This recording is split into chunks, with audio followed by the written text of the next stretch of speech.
Welcome to episode 22 of Audiovisual Cultures, the podcast that explores and examines different aspects of sound and image-based cultural production and their wider impacts and contexts. This week, Andrew, Shail and I have a post-viewing discussion of Selma, the dramatisation of Dr. Martin Luther King Jr.'s involvement with trying to gain voter rights in Alabama, centred on the town of Selma as part of the broader civil rights movement in the 1960s in the United States. Before we get into that, a big thank you to all our listeners so far, whether you're regular or you dip in and out. A big hello to you. If this is your first time, a very warm welcome, and I really hope you stick with us, and I hope you find the discussions useful. They are usually analytical, but of course we often give our personal responses to a film as well. Quite a few different themes have been building over the first 20 or so episodes. Girlhood and girl experiences, and a little bit of that comes in today, but also the fight for rights and recognition for people who aren't, and I'm using scare quotes, the default or the dominant type of human being.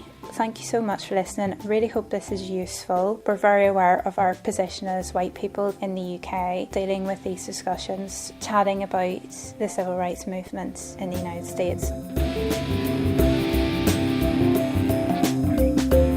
We could, in a way, try and pick up where we left off a few weeks ago when we were talking about the rape of Recy Taylor, because you had started to make a point about the 50th anniversary events and Freedom City around Newcastle University, because was it in 1967 what was then called the University of Newcastle upon Tyne awarded Dr. Martin Luther King an honorary doctorate? Yes. And we've just watched Selma. We're very late to the party on that film. I think we've both been meaning to watch that film for nearly 4 years since it came out. Yes. We've only just managed to get the opportunity to watch it. I'm a great believer that you see a film when you need to see it. Mm-hmm. And I think I feel more politicised and more ready, more in tune with ongoing civil rights issues, and particularly this was about voting rights. And just yesterday I spent the afternoon on the streets of Newcastle trying to get people to demand democracy and try and do something to try and attain voter equality and proportional representation and to make votes matter for everybody. It's not quite the same as the civil rights movement in the United States in the 1960s, but it's part of an ongoing struggle. Well, it certainly explains why, when you gave me this list of 15 films to pick from, I gravitated towards Selma, as opposed to, say, Finding Your Feet, A Fantastic Woman, or Hostiles. Well, A Fantastic Woman, again, that's about a whole other set of civil rights, isn't it? Because that's about a trans person trying to get her rights to be who she is and to have her relationship with a partner acknowledged when her partner dies, but that's a whole other thing for a whole other time. So our focus is on Ava DuVernay's Selma, which was released right at the end of 2014 in the US. So we're not quite 4 years late, but we are quite late. It's been one of those films that's been hovering around at the periphery of my list of stuff to see for quite some time, and as you say, we are overdue coming to see this. Yeah, and I think it's just prescient as well, as I was saying, because I think we'd edged into mentioning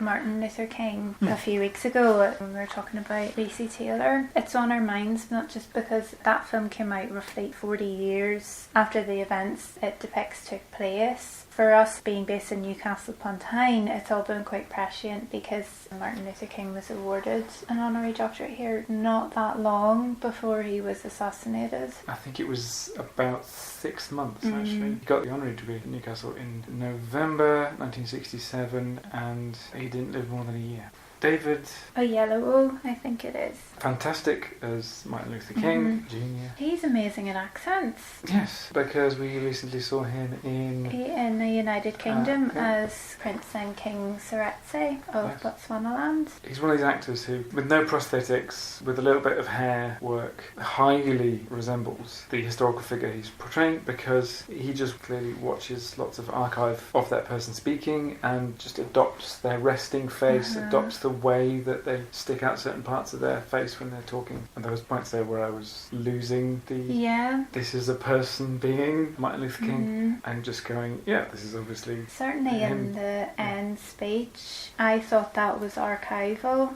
but then it's him. Either that or they've done a seamless mix of the two. Yeah, I suppose for the benefit of your listeners, we ought to point out that the way that end speech is done is audio over archive footage, and then after about a minute or so of the archive footage, then we start to get the visuals of the speech in Montgomery in front of the Capitol building there, and it's David Oyelowo.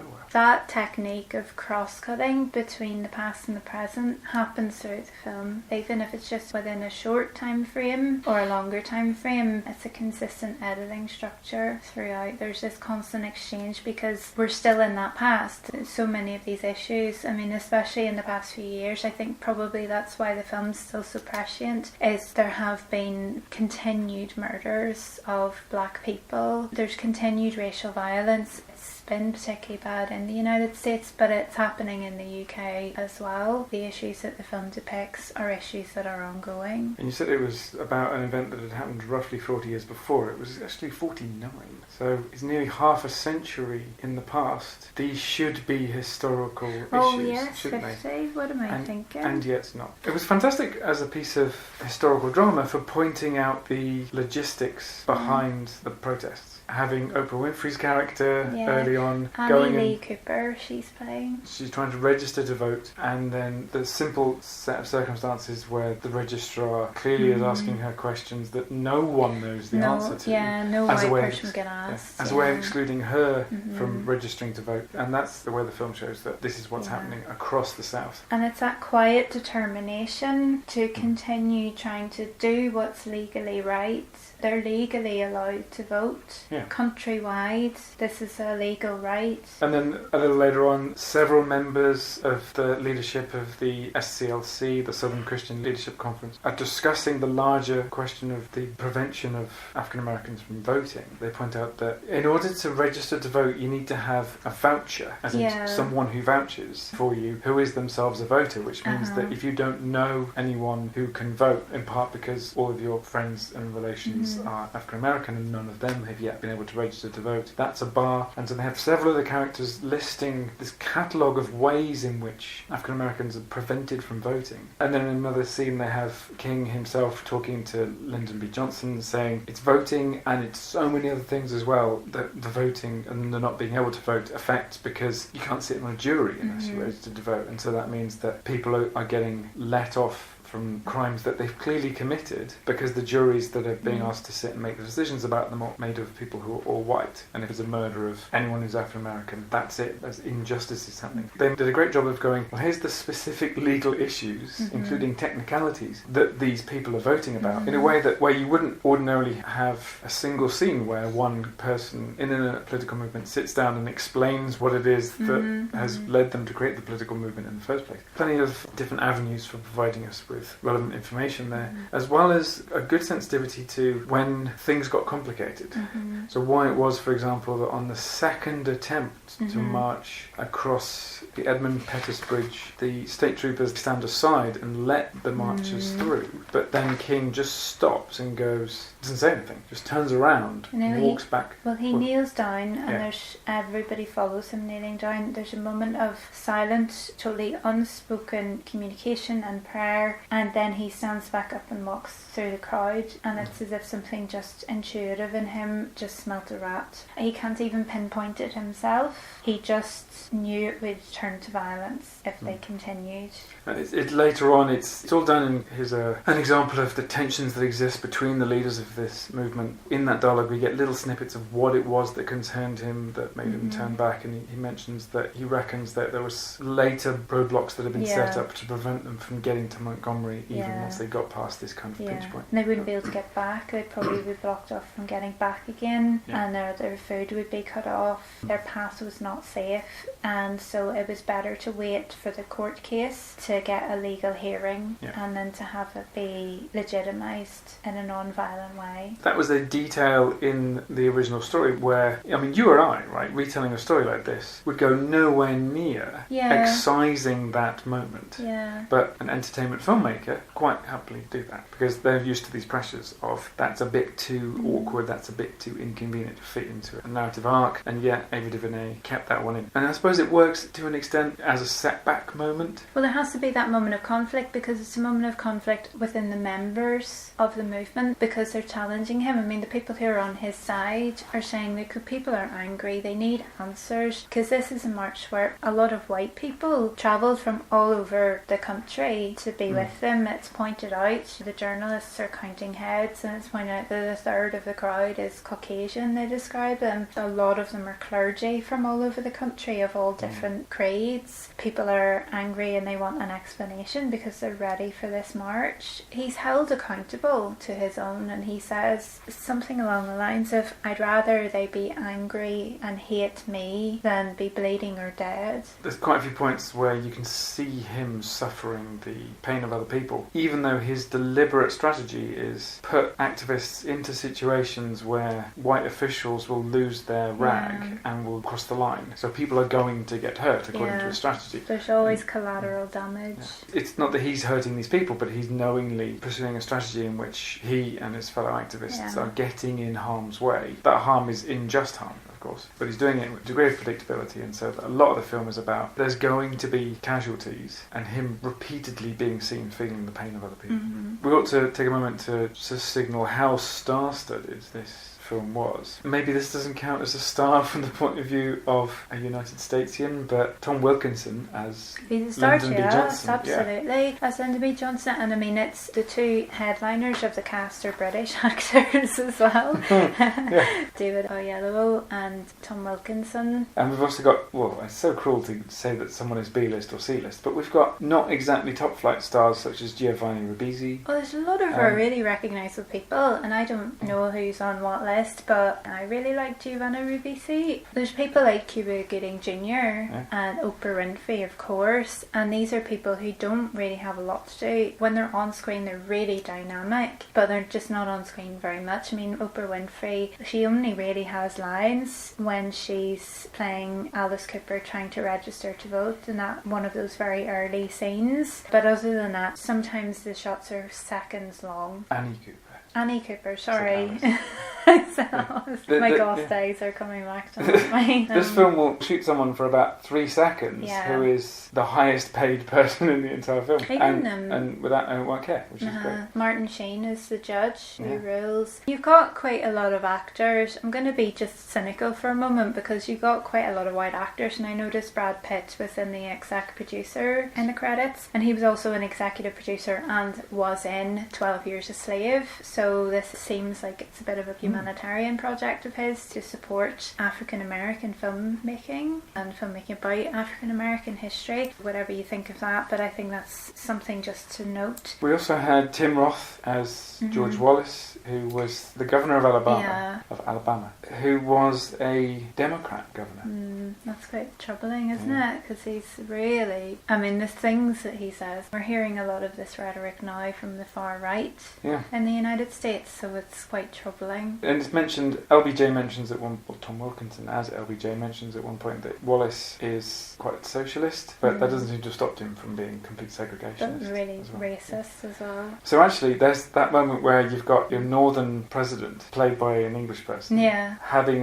quite a bickery squabble in the White House with the southern congressperson, played by an Englishman, both of them doing immaculate accents. And you've got that shadow of Vietnam over the whole thing, and how they use the press, how Martin Luther King manages to orchestrate things to use the press to get attention and to siphon front page newspaper attention away from the war as well. And this is another headache for Lyndon B. Johnson. And in the end, I mean, after quite vehement arguments from him, he thinks, I think I'm going to be on the right side of history. He talks about 1985. He says to the governor, neither of us are going to be here in 1985. life. I want to be remembered as being on the right side of history. The next thing is he's appropriating the words from the civil rights movement. He says, "We will overcome" at one point.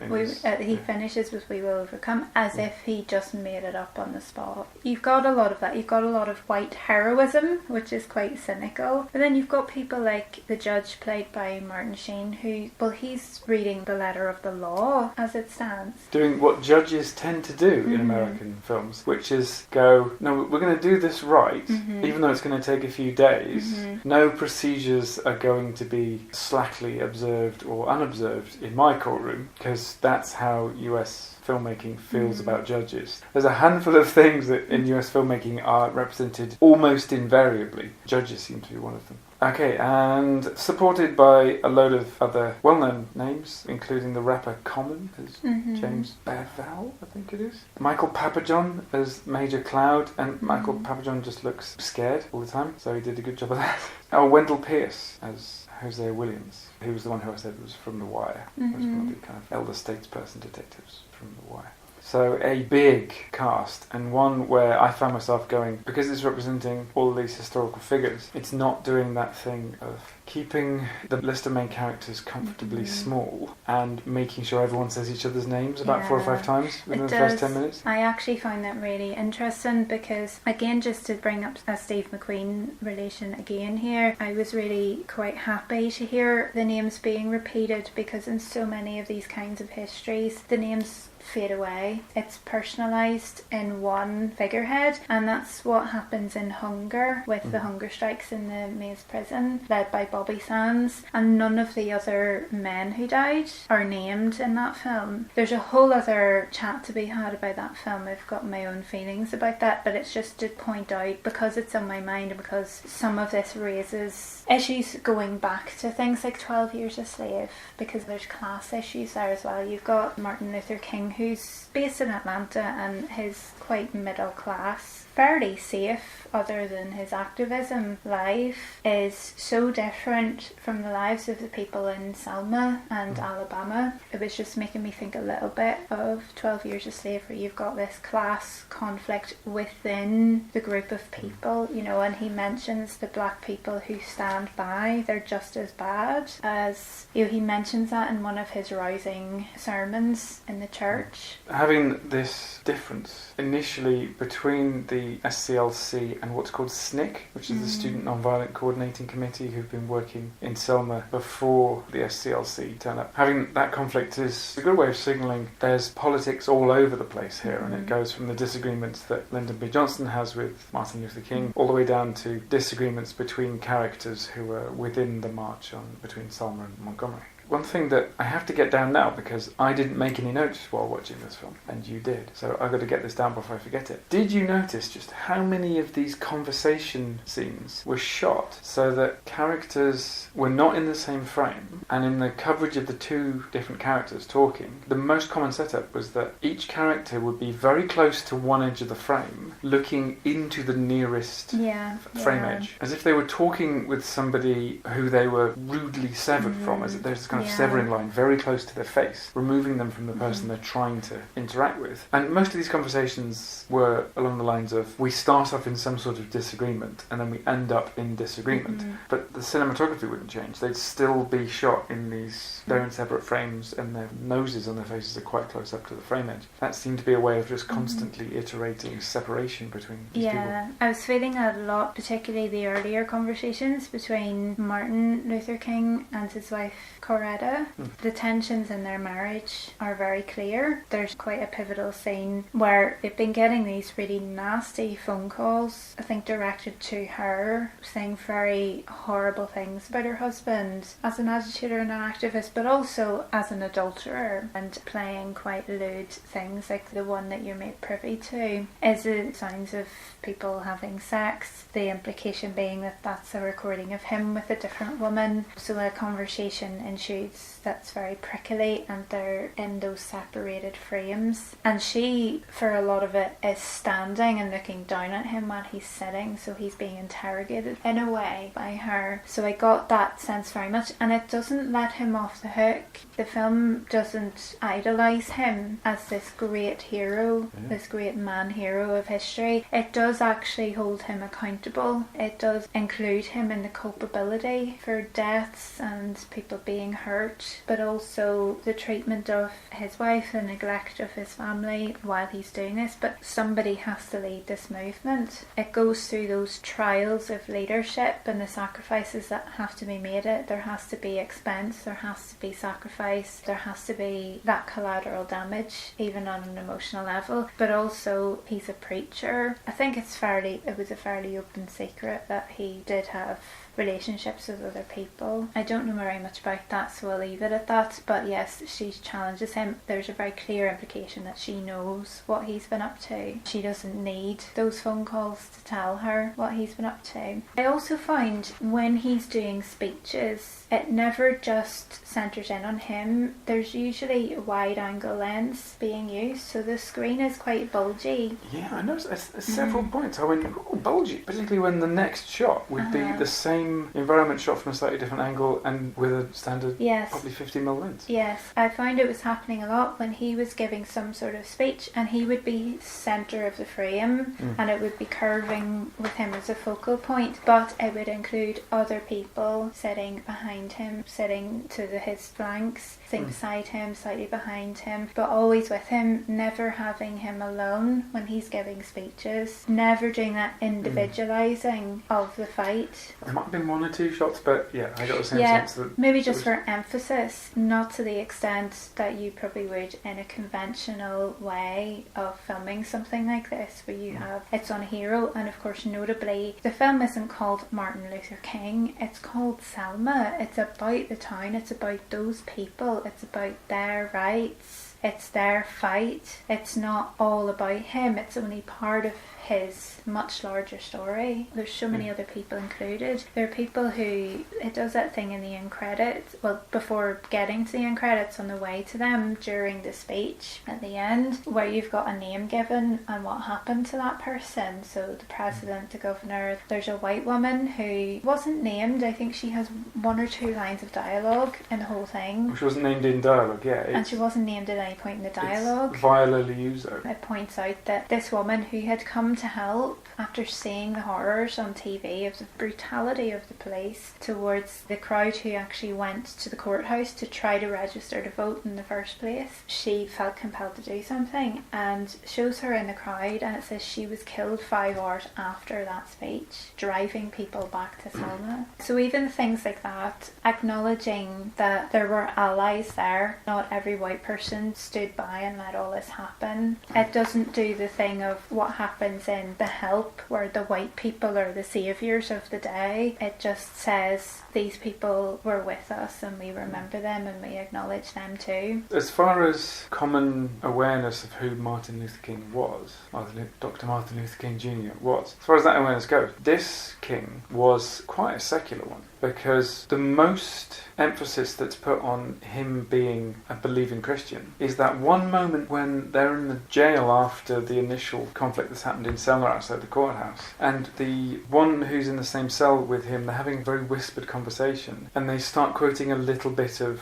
something from the book of Matthew, or the Gospel according to Matthew. That's it. Most of his speeches, the ones that take place in churches where he's got a big cross behind him, those speeches have no religious content in them at all. And there's even a few bits where during speeches, often ones that happen outside the church, where he'll do a bit of religious content at the end, but it's often at the point when people are cheering and shouting and clapping so much that you can't hear what he's saying. So even I was having to really strain to hear it. This is an account of King in which the emphasis is on humanist activism, and having listened recently to the speech that he gave when he got the honorary degree at Newcastle, there's no religious content in that at all. Having all these other companions who are members of the SCLC, having some of them wearing their ecclesiastical garb, some of them who are also preachers not wearing their ecclesiastical garb, having these people be interacting with each other in a way where their membership of a religious organisation is mostly irrelevant to what they're doing is a very 21st century way of representing this, and I'm not qualified to tell whether it's a historically accurate way of representing this, because I don't know enough about the movement. I don't know if it's been downplayed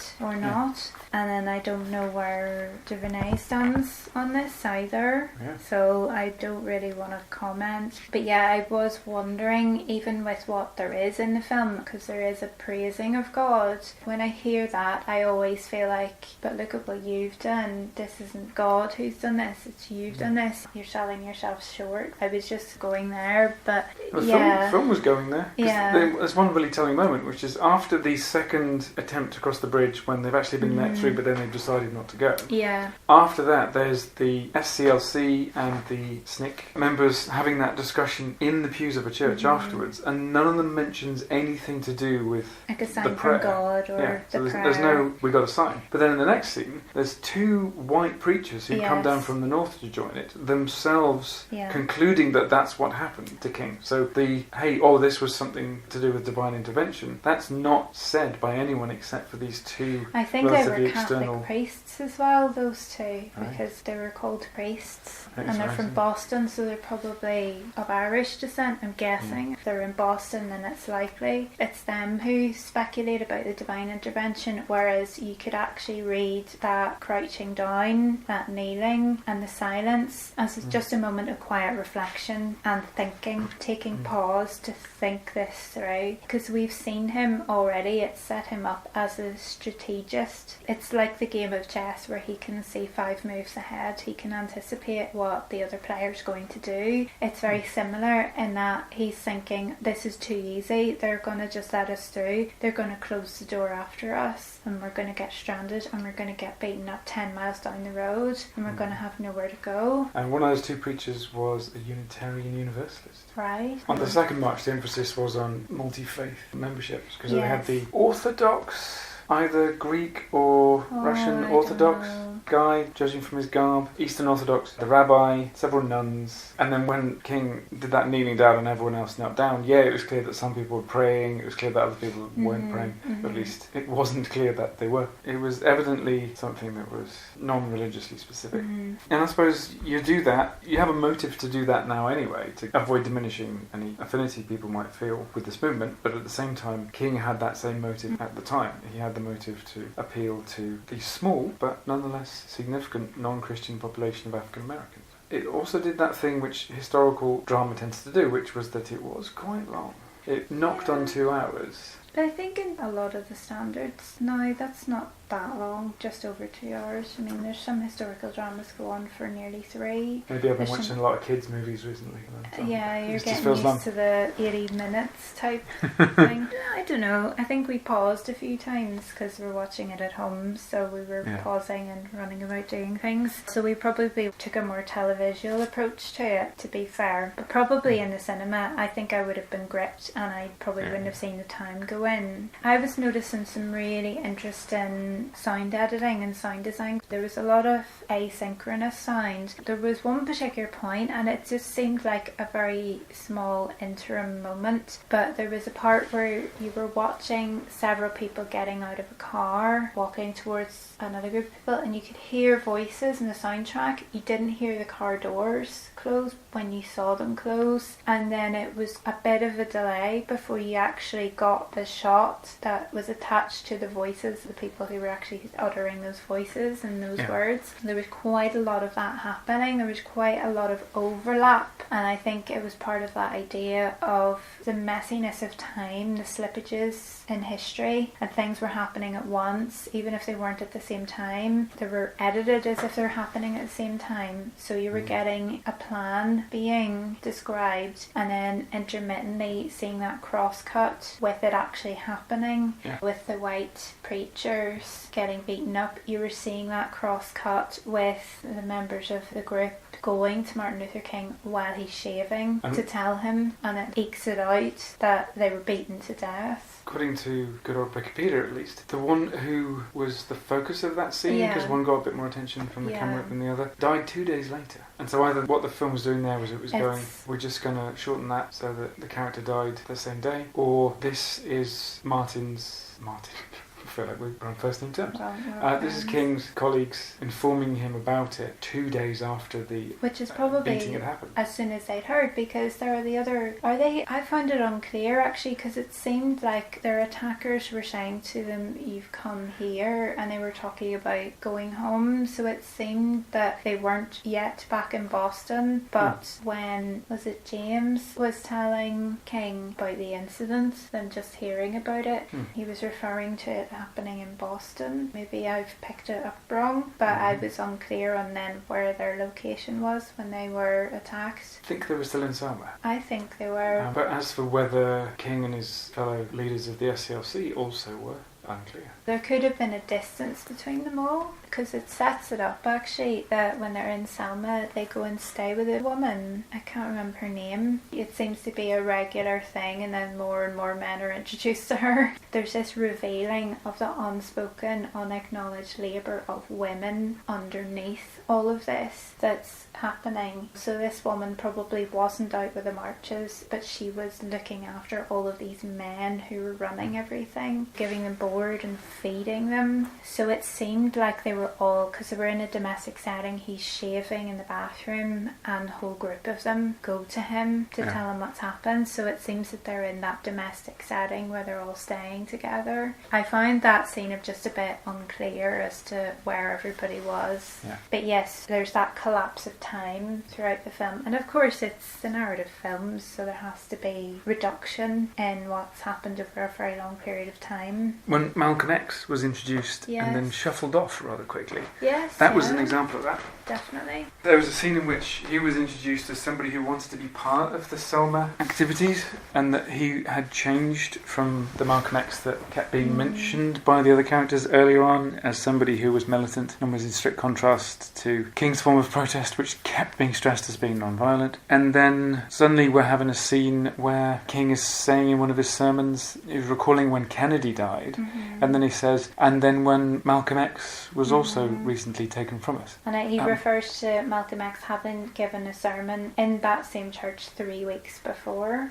So this is very recent. The film did also make it pretty clear that this was a small segment of a much bigger story in quite a few instances, in principle, by just having people seem so tired. Main characters were carrying all these burdens. It wasn't just King either. And also by having that text at the end saying this is what happened to each of these people later on. So that the film, in being about Selma, was just about a little bit of what it indicated to be a much larger story, of course. And films which have historical subjects do tend to do that. Something I found interesting was the film being punctuated almost by that reminder constantly with the text being typed on screen. And with that beautiful sound of the typewriter and the FBI courier font that I love so much from the X-Files, because they do the same thing. But this constant presence of the FBI surveilling everybody and logging everything. For just a moment I thought, right, so this text is going to keep appearing on screen and it's giving us the event that's also occurring at the time because the FBI have been told to spy on these people. But does it mean that the FBI, these records, count as an informal version of a narrator in this film? And I thought, actually no. The film's so closely focalised in these characters, and this on-screen text is so antagonistic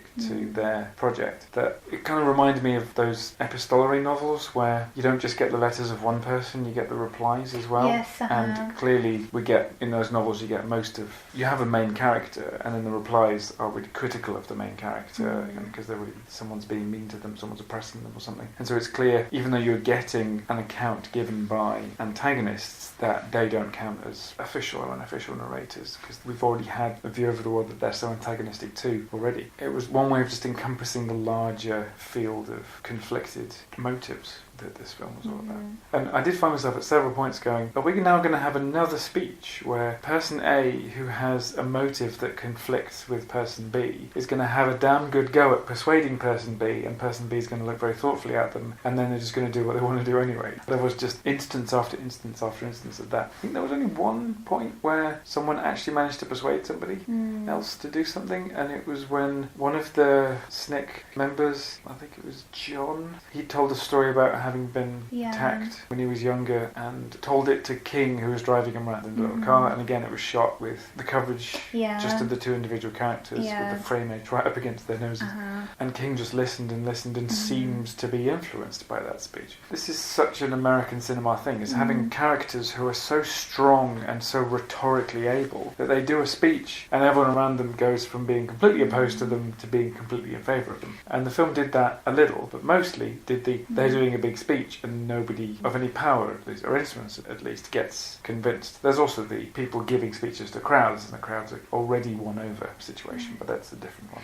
But notably, that speech that John Lewis gives in the car, it's Martin Luther King's words that he's reciting. He's talking about having been beaten, and then the next day he makes sure he's at a speech that King is giving. Do you remember that? And King says, "What did I say?" And he tells him what his younger self said. So King is won over by the words of his younger self. Okay. So again, there's slippages of history. I did find myself thinking, how much time has just passed since the last scene that we saw? Wondering if I ought to be expecting any character to appear grey-haired in the next scene. You know, the thing that was absent was the on-screen text saying 3 days later. Maybe it's a way that we consume that kind of history. It's quite narrativized actually when we read these histories, so it's quite natural it'll translate as that in film as well. And it's not doing it in a way that is too disorientating, but it's that back and forth, that exchange of the past and the present. I suppose the past, the present, and the future actually, because to everybody in the film, the reference to 1985, that's 20 years in the future, whereas that's 30 years in the past for us. But there's an awareness that history is being created,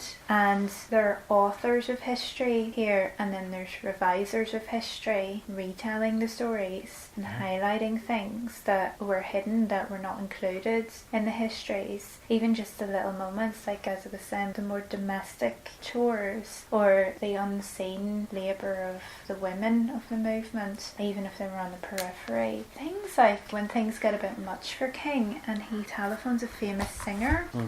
He needs comfort, he needs something to give him strength, and she sings a gospel song to him. Mahalia Jackson. That was one of those moments where I thought, oh, he's going to turn out to be a philanderer quite clearly. But actually no, he just phones up someone he knows to sing to him. And she doesn't care, and the person she's in bed with also doesn't seem to care, because this is all for good cause. It's their fight too, and they're doing what they can for this fight. There is quite a nice, a light scene when things start to turn for the better, when it's ruled. I can't remember if it's just before the second time they do the march or the third, but when I think Harry Belafonte is arranging a plane of famous people, famous singers and performers to come down and join in. I was thinking as well about, it's very quick, but it's right at the start and it's a very powerful scene. The part where a bomb goes off and the 4 girls are murdered. It was really quite harrowing, but I think it's notable that they were coming down the stairs and they were talking about normal things that concern them. The thing they were talking about was their hair, was the difficulty of working with their hair, and talking about, I think, each other's mothers and so. I think her hair is just like that. I don't think she uses curlers. So the working with the type of hair that they've got. I haven't seen A Wrinkle in Time. The main girl character who carries the film, one of her concerns is her hair, is learning to embrace the texture of hair that she has.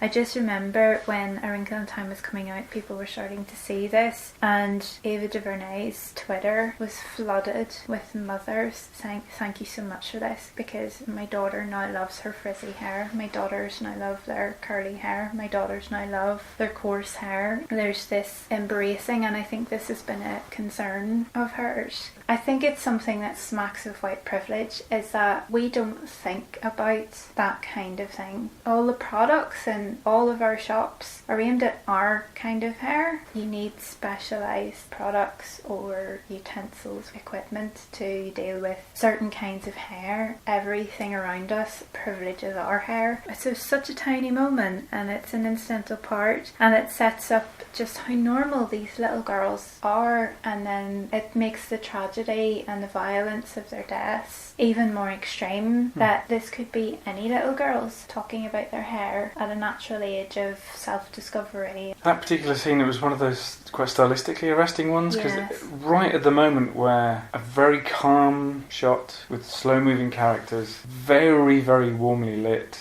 in a very simple environment, right at the moment where that's interrupted by all this debris flying across the shot and the noise of the explosion, right at that moment the speed of the sound and the speed of the visuals get separated. So the visuals instantly slow down to slow motion, but the sound continues on at its normal pace. And so we hear the huge aftermath of that, because it's lots and lots of rubble falling to the ground. And it rings like tinnitus. I didn't notice that. Yeah, it rang for me anyway. You've always been more sonically observant than me. And then at the same time, what we're getting is this balletic flying of stuff through the air, and there's dust, and it's all quite yellow, and you can see bits of clothes, and maybe that's a foot that you're seeing. Is that someone upside down? You know, it's all really quite abstract, and that is held for quite some time. Notably as well, because they were coming down a staircase, and there was lots of little details in that too, like just the way they were putting their hands on the banisters to turn around the corners. There was emphasis in the shots. The shots were held back far enough that you could see the girls, and you could see the stained glass windows. In the stained glass windows there was images of an African American man and woman, their faces, and it's so rare to have those kinds of visual representations, so it marked this as a black place, possibly a black place of worship. It was later mentioned that it was a church. Yeah, it's giving you those details, and it shows you how deep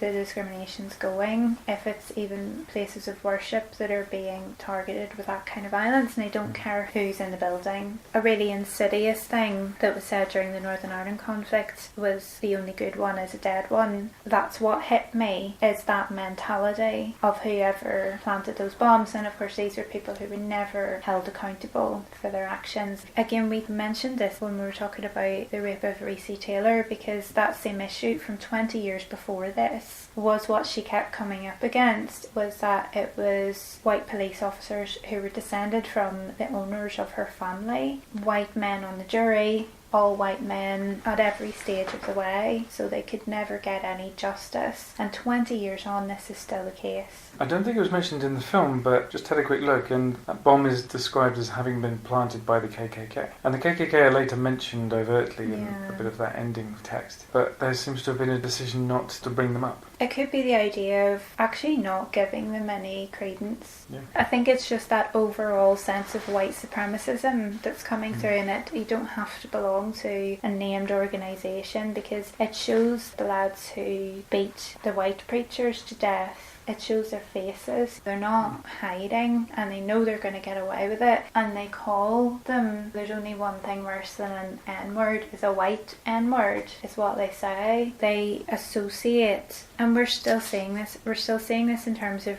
racial discrimination, in terms of sexual discrimination, LGBTQ plus allies in many countries getting treated in that same way today. And I think also in terms of racial violence, it's happening for a range of reasons. It just seems that there are certain people who want the excuse for that kind of behaviour because they get away with it under the prevailing climate, I suppose, that they're in. And again, it's the right time to see this, because at the time that this film was made, Barack Obama was the president of the United States of America, and now America's under Donald Trump. White supremacy is rising in a terrifying way and at a terrifying rate. Even in the UK, with the aftermath of the EU referendum 2 years ago, there has been an odd legitimising of racial abuse towards people and a rise of white supremacism here. these are fights that are far from over, they're far from won. I do wonder though, when you do a film like this, you've got a decision to make about the extent to which you explore why it is that these Confederate flag waving opponents that they're coming up against, why it is they think what they think. And the George Wallace character, The governor. Yeah, the governor, one played by Tim Roth. I was going to say Jim Roth, but one played by Tim Roth. He articulated a little bit of the thinking that was behind that opposition, but it was really quite cursory. So I got that sense of the film was going, Southerners are not mistaken, they're just bigoted. That's not the way I would have done it. I would at least have tried to look at why it is people thought what they thought. Because, as you and I have talked about on many occasions, to explain why someone thinks or does something is not to justify why they think or do it. It's to better understand causality, and a better understanding of causality can prevent it happening again in future. So there was quite a few instances in where these people were just these nameless white characters who were just shouting abuse. Obviously that's exactly what these activists came up against. But of course, there's an opportunity in dramas like this to have shots of at least the white officials having those discussions. I admit that there was some. The one where Wallace was talking to the guy who seemed to be the head of the local state troopers, and also someone else who was a local law enforcement. There was bits of that, but by and large it just seemed to be these people are just bigoted, and that's just a fact of their being. It can't possibly be that anyone could have actually been convinced of something that they might later have been convinced out of. What that suggests is that there's something intrinsic about being of a certain ethnicity that means that you're just going to be lacking in understanding of people of another ethnicity. And the way in which the film went, here are some white people who are understanding, was if those white people were religious. I suppose that may be the place where the film was going, was making this sop to religious culture, was that it was going, what brings these people together, the lifeblood of this activist movement, is that they are all people of faith, regardless of what faith it is. Well, I think there were, because it wasn't all people to do with the clergy there, and there's the woman who's highlighted. Hers is, she sees it on TV and she's devastated. There's no indication either way about her being there because she's religious. She seems more like a humanitarian. Was she the one who, because it was all done in quite brief shots, wasn't it? Was she the one who, she was sitting on a couch with a guy? They were seeing it on TV and he was consoling her. She was really devastated, and that's the woman who you're told at the end. It shows you her being there giving out packs and things, and then at the speech, and she's the one who we're told, she's not named throughout the film, but her name is given, and then we're told she was assassinated after the speech.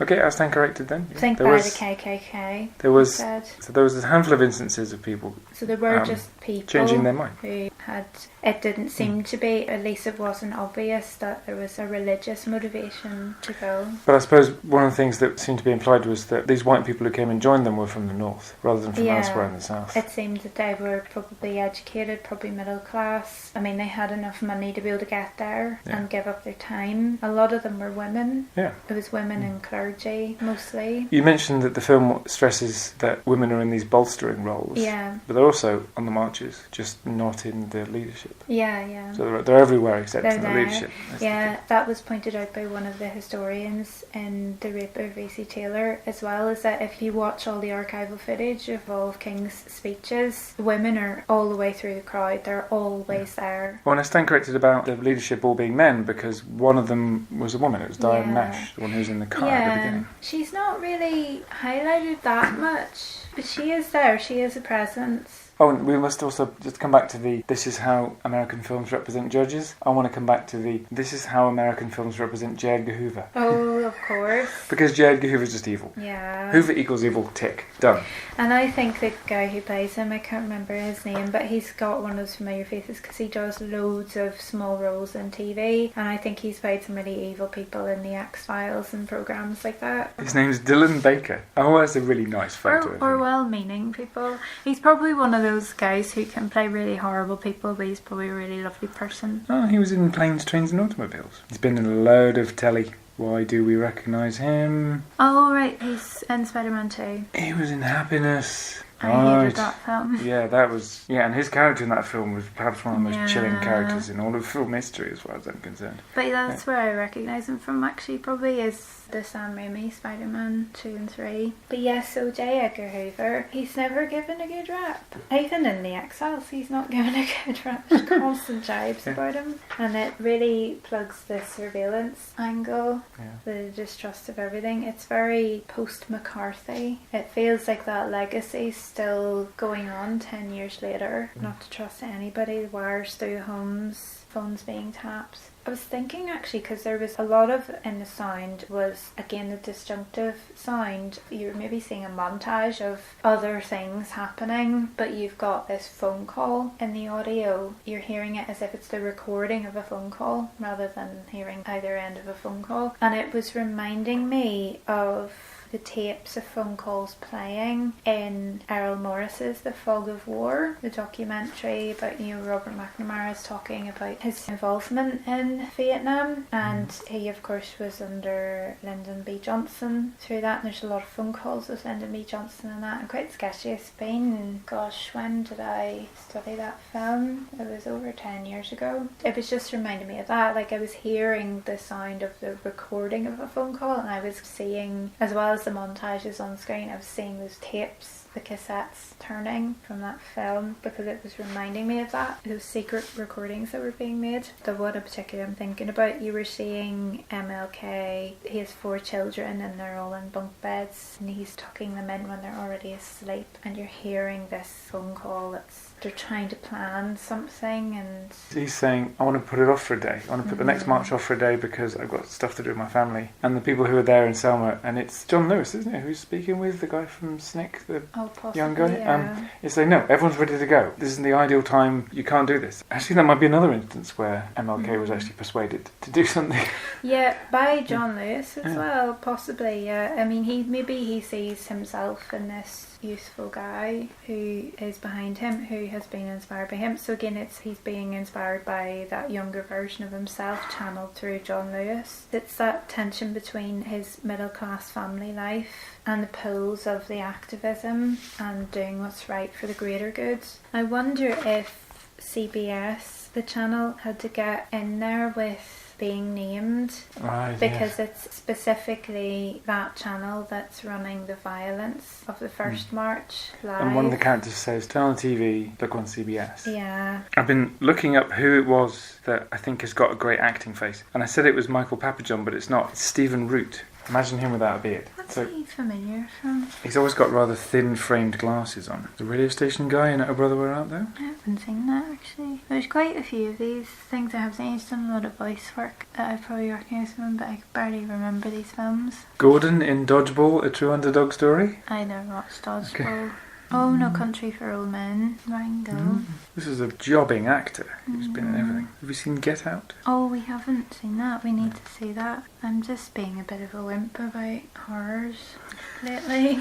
And after A Quiet Place, that stressed me out so much. At the moment we're in the midst of trailers and ads for Hereditary, which just promises to be the most terrifying film ever made ever. People keep saying it's the new Exorcist. Compared to that, I'm sure that Get Out will be completely fine. Get Out would be really relevant to a lot of these issues. So that was an hour-ish of 2 white people talking about issues that concern a country of which neither of them are citizens. No. Well, we can't do much, but if this is what we can do, then we'll give it a go. And if anybody else who ever hears this and hasn't seen Selma, then please watch it. It's really worth your time. We seldom do any sort of assessment of the quality of films. I thought it was really gripping, and I thought it was beautifully edited. I really was gripped by the editing in it, and some of the cinematography was gorgeous. That crane shot at the bridge that focused on the name and the rust even running down from the letters on the bridge. And we found ourselves going, could that be a crane? Could that be a micro crane? Is that a drone? It's a bit steady for a drone. We want to know about movement. We want to be behind the camera work and stuff like that. Well, we seldom go 4 stars out of 5 or anything like that. We do nonetheless tend to go, you should see this film this much. You should care this much about going to see this. And I think in the case of this, I think people should see this film. Yeah, so I'm in agreement with you there. There's probably loads more to say, but I think that's enough for people to be getting on with, sure. But I'll put in links to some things in the show notes that I've been doing that should be useful.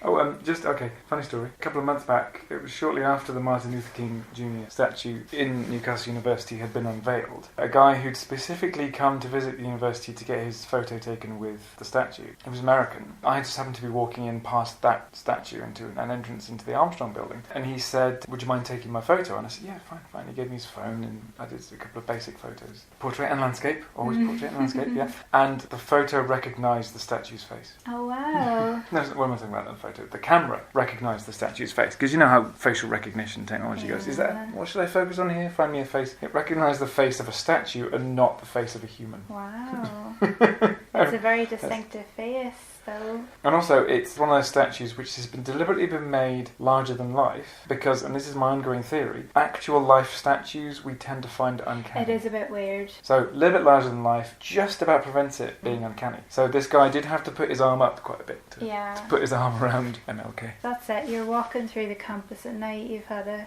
couple of wee tipples. Yeah. And you hallucinate that he's really there. You set the world to rights with him right there in the middle of the campus. There's a statue in my hometown which is of a local celebrity, and it's actually life-size, and it is uncanny. It is weird. Yeah. As we fly off topic, the Great Exhibition of the North is on at the moment, and we can't really work out what is meant by North or by Great Exhibition. I feel like we should be doing stuff to do with that, but it's been so uninteresting I can't really feel compelled to do it. Yeah, I popped through the Great North Museum Hancock because we don't give museums simple names anymore. Last week-ish, and they've papered over all of their normal exhibits with other exhibits, so that you might be looking at a cage which has got stuffed birds in it, and it's also got another artefact that's been put in it which is nothing to do with stuffed birds, which has got a little plaque added to all the other plaques telling you what it is, and it's like that throughout the museum. The thing I've learned is Anne Wood makes a lot of models for kids' TV shows made by the BBC, including lots of the models used in The Night Garden, which my kids grew up on, and Pob, which you and I grew up on, and which we remember fondly. Spitting all over the screen. Blowing and spitting at the same time, that was Pob's bag. Great Exhibition of the North seems to be a very broad definition of Great Exhibition and North, and I'm sure we'll be discussing it in a future podcast. Yeah, I'd like to know how people in Inverness feel about the northern description, but anyway. One other thing. Yeah? It's a little treated subject that shooting skin tones, shooting quite a substantial variety of skin tones in any one film is a logistical nightmare because you have to gauge the particular amount of light that a skin reflects very carefully and gauge the light sensitivity of your film stock or your photo sensors on your digital cameras very precisely in order to get the fine gradations of light and dark that exist across any single person's skin. Ordinarily, European skin has been taken as the norm for that, which is more reflective of light than skin with more melanin in it. And so what that can mean is even in films when you're trying to represent African American characters, any character of recent African origin as being a person, you can make the accidental move of not showing them in the fine detail of from light to shade that you do in the skin of white people. But Ava DuVernay was totally on top of that. Yeah. She was not falling into any of those pitfalls at all. That's a really good point, actually. This is something she's also tweeted a lot about, is the research she's done into photographers and cinematographers who specialise in this kind of work. And I will put some links in the show notes to her Twitter and this sort of issue. But yeah, that's a really important point.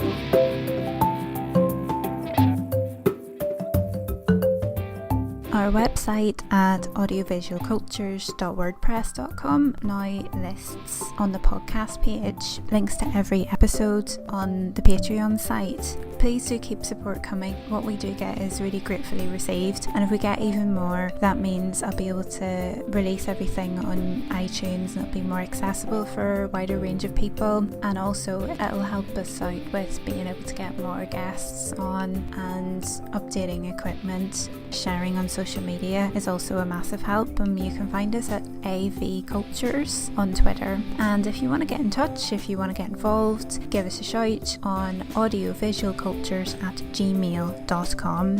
Thanks so much, and catch you next time.